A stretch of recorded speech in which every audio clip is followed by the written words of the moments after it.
আজকে আপনারা জানেন খুবই আমাদের একটা গভীর শোকের দিন। বেগম খালেদা জিয়া আজকে সকাল 6টায় ইন্তেকাল করেছেন। তো আজকে ক্যাবিনেটের একটি স্পেশাল সভা হয় এই বিষয়ে। এই সভাপতিত্ব করেন চিফ অ্যাডভাইজার মহোদয়।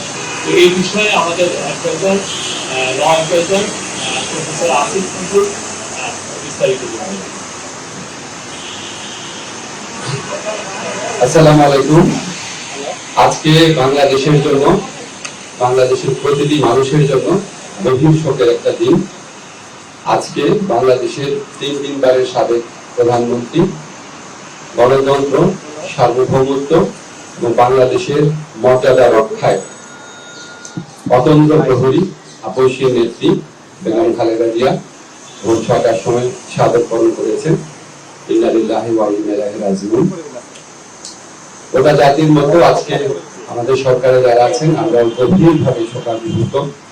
এই শোকের পরিবেশে আজকে বিশেষ আয়োজনে প্রধান উপদেষ্টার সভাপতিত্বে উপদেষ্টা পরিষদের একটা বিশেষ সভা অনুষ্ঠিত হয়েছে। সভার শুরুতে সাবেক প্রধানমন্ত্রী বেগম খালেদা জিয়ার মৃত্যুতে দাঁড়িয়ে 1 মিনিটের নীরবতা পালন করা হয়।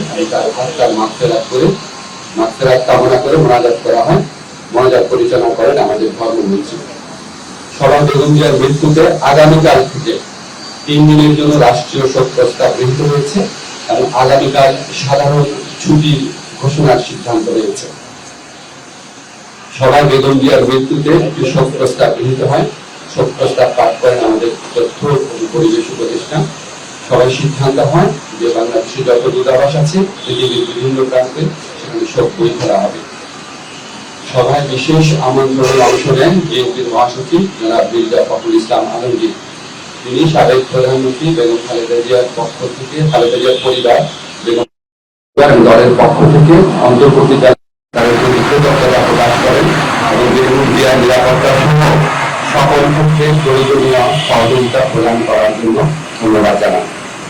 মির্জা ফখরুল ইসলাম আলমগীর সাহেব আমাদের সভাকে অবহিত করেন যে আগামীকাল বুধবার 5 জোহর জাতীয় সংসদের দক্ষিণ প্লাজা এবং এর সংলগ্ন মানিক মিয়া এভিনিউতে বেগম খালেদা জিয়ার জানাজা অনুষ্ঠিত হবে। জানাজার পর তাকে শহীদ রাষ্ট্রপতি, বীর মুক্তিযোদ্ধা রাষ্ট্রপতি জিয়াউর রহমানের পাশে দাফন করা হবে।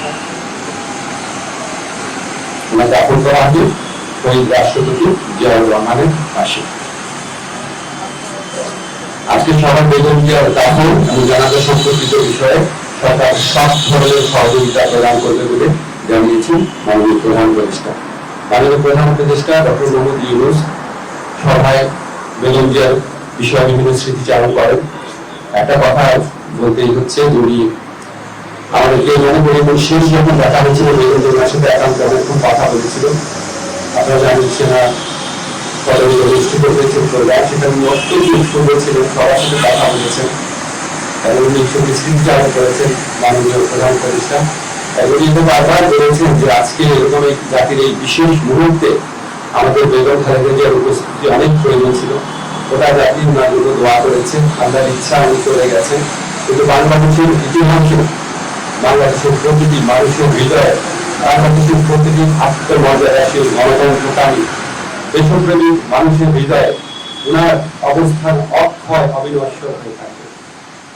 আমি ব্যক্তিগতভাবে মনে করি বাংলাদেশের ইতিহাসে এত শ্রদ্ধা, এত সম্মান, এত ভালোবাসা নিয়ে এরকম একজন নেতৃত্ব চলে যাওয়া, এটা একটা বিশেষ মুহূর্ত। এবং আমরা বাংলাদেশের প্রতিটা মানুষ এই শোকে একত্রিত হয়েছি।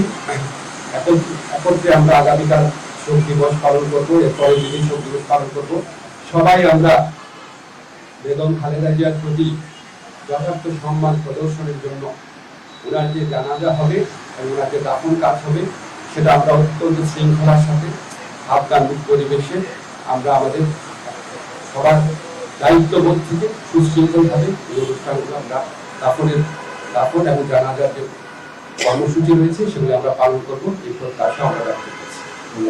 আপনি আগের সময় নির্দয় আচরণের কথা বললেন। ওনাকে একটা প্রহসনমূলক রায়ে ওনাকে জেলখানায় পাঠিয়ে অকথ্য নির্যাতন করা হয়েছে। বেগম খালেদা জিয়াকে যেই মামলায় দোষী সাব্যস্ত করা হয়েছে এটা যে প্রহসনের একটা রায় ছিল, এটা যে একটা সম্পূর্ণ সাজানো রায় ছিল, এটা আমাদের সর্বোচ্চ আদালতের আপিল এবং রিভিউর মধ্যে দিয়ে প্রমাণিত হয়েছে। সর্বোচ্চ আদালত সুপ্রিম কোর্টের আপিলের ডিভিশনের রায়ের মধ্যে বারবার বলা হয়েছে যে বেগম জিয়াকে যেই মামলায় সাজা দেওয়া হয়েছে সেটা সম্পূর্ণ রংলি, উদ্দেশ্য প্রণোদিতভাবে, জিজ্ঞাসা প্রসূতভাবে ওনাকে সাজা দেওয়া হয়েছিল। ওনাকে জেলখানায় বিভিন্ন সময় যেভাবে নির্যাতন করা হয়েছিল, ওনাকে আমরা হয়তো এত তাড়াতাড়ি হারাতাম না।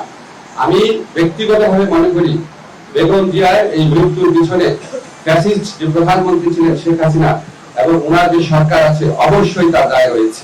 তবে আপনাকে একটা জিনিস আমরা বলি, আমরা আমাদের সরকারের পক্ষ থেকে আপনারা সবাই লক্ষ্য করেছেন আমাদের যা করার ছিল, আমাদের মাননীয় প্রধান উপদেষ্টা প্রফেসর ডক্টর মোহাম্মদ ইউনূস উনি ব্যক্তিগতভাবে সমস্ত সময় খোঁজ খবর রেখেছেন। যা দরকার ছিল, ওনার যদি আবার বিদেশে পাঠানোর মতো অবস্থা থাকতো অবশ্যই আমাদের সরকারের পক্ষ থেকে সর্বাত্মক সহযোগিতা করা হতো। উনি ব্যক্তিগতভাবে এই জিনিসগুলোর খোঁজ খবর নিয়েছেন। আমাদের দুর্ভাগ্য, আমরা হয়তো বেগম খালেদা জিয়াকে বছর খানেক বা বছর দুয়েক আগে যদি আমরা হয়তো পেতাম, হয়তো আমাদের পক্ষে কিছু একটা করা সম্ভব ছিল। আল্লাহর ইচ্ছা উনি চলে গেছে। তবে আমাদের জন্য সবচেয়ে বড় আনন্দের ব্যাপার হচ্ছে উনি সারা দেশের মানুষের সম্মান, শ্রদ্ধা এবং ভালোবাসা নিয়ে বিদায় নিয়েছে।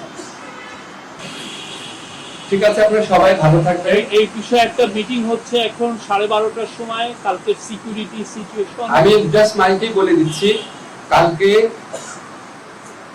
মাননীয় প্রধান উপদেষ্টার নির্দেশ ক্রমে আগামীকাল জানাজা এবং দাফন অনুষ্ঠান সার্বিকভাবে কোঅর্ডিনেশন করার জন্য 12:30টার সময় এখনই আমরা স্বরাষ্ট্র মন্ত্রণালয়ে বসছি। এছাড়াও বিভিন্নভাবে কোঅর্ডিনেট করা হচ্ছে। আমরা চাই এই আগামীকালের যে জানাজা এবং দাফন এটা যেন সুশৃঙ্খলভাবে অনুষ্ঠিত হয়। আপনারা সবাই সহযোগিতা করবেন। আপনারা গণমাধ্যম এই স্বৈরাচারী ফ্যাসিস্ট সরকারের পতনের পর যেভাবে সরকারকে বিভিন্ন কাজে সহযোগিতা করছেন, আমরা সত্যি কৃতজ্ঞ। আগামীকাল ইনশাআল্লাহ আমরা আপনাদের সহযোগিতা পাবো। ধন্যবাদ। Thank you.